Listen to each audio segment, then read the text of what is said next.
At 4:10 a.m. on a fog-choked morning along the Western Front, a burst of German artillery tore through the French Second Army's forward telephone lines. Sparks flew, wires snapped, communication died. Instantly. A runner was sent. He didn't return. A second runner tried. He didn't make it 10 meters. In a collapsing dugout with mud dripping from the ceiling, a French signal officer turned to a small, alert creature waiting by the wall. A dog wearing a leather harness, message tube clipped to its collar, trembling, not from fear, but excitement. The officer tapped the dog's flank. The little soldier sprinted into no man's land, and the fate of an entire platoon hinged on whether one dog could make it through.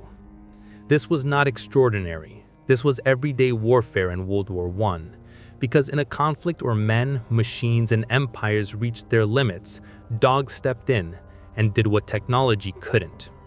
The forgotten army of four-legged soldiers. When World War I erupted in 1914, every nation marched to the front with artillery, rifles, and cavalry. But they brought something else as well, an entire corps of military dogs. Germany entered the war with 30,000 trained military dogs. France deployed roughly 15,000. Britain, initially skeptical, would eventually use more than 20,000. Even small nations, Belgium, Italy, the Netherlands mobilized K9 units. Why? Because the Western Front was a nightmare. Mud, shell fire, poison gas, collapsing trenches, and communication lines destroyed faster than they could be repaired. Dogs were not just helpful, they were essential. The messengers. Messenger dogs became the backbone of battlefield communication. A human runner was visible, slow, easy to kill. A horse was faster, but enormous, an obvious target. But a dog, low to the ground, fast, silent, hard to hit, able to weave through shell craters and barbed wire as if the battlefield were a forest. Reports from the British Army showed messenger dogs had a 90% success rate compared to a 10 to 20% success rate for human runners under heavy fire.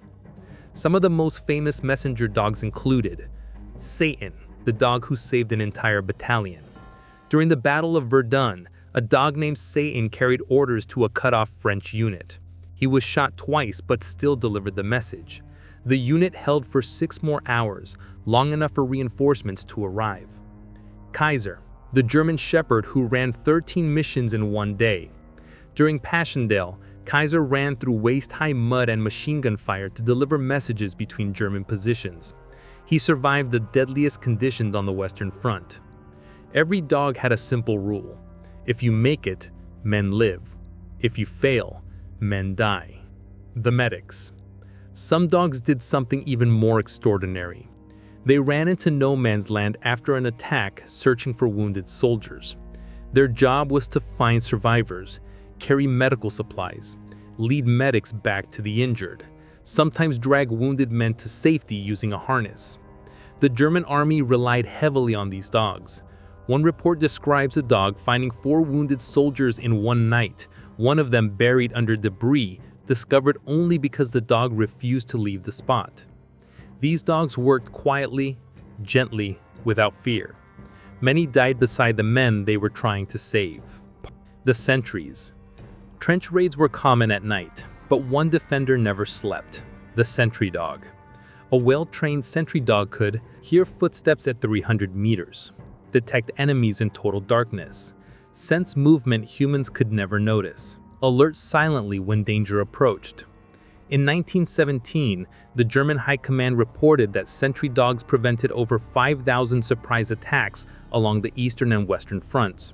They were the alarm systems of trench warfare, and unlike men, they never panicked. The mascots and morale keepers. Not every dog carried messages or located wounded soldiers. They performed a different service, one that mattered just as much. They kept soldiers sane. Life in the trenches was wet, freezing, filthy, overrun with rats, filled with constant death. In that world, a dog was a piece of home, a friend, a reminder of peace, a reason to smile in hell. One British soldier wrote, I had not held anything warm and alive in months. That dog saved my spirit. The dogs didn't know armies, borders, or politics. They just knew they're humans and loved them fiercely. The specialists. World War I invented roles no dog had ever played before. 1. Gas detection dogs.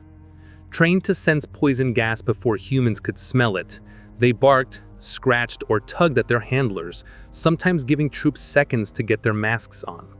2. Telegraph wire dogs. Some armies, mainly France and Germany, trained dogs to run telegraph wire across the battlefield. The dog carried a spool, ran to a second post. The line was laid in minutes. Faster than men, much faster than horses, less likely to draw fire. 3. Ammunition dogs. These dogs carried first aid packs, ammunition belts, water, rations through trenches too narrow or too dangerous for mules. 4. Red Cross dogs.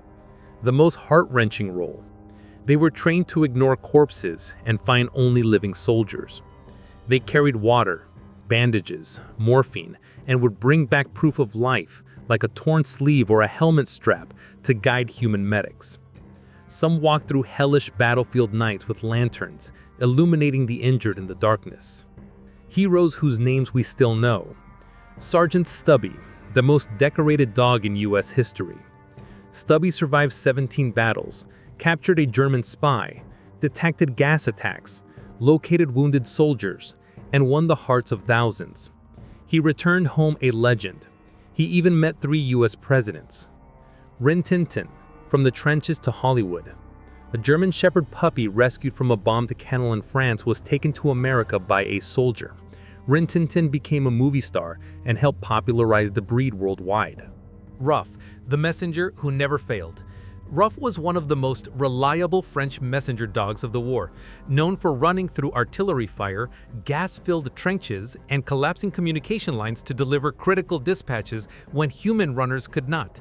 His unwavering accuracy and refusal to abandon a mission earned him a reputation as one of the quiet, unseen lifelines of the Western Front. The final days of the war.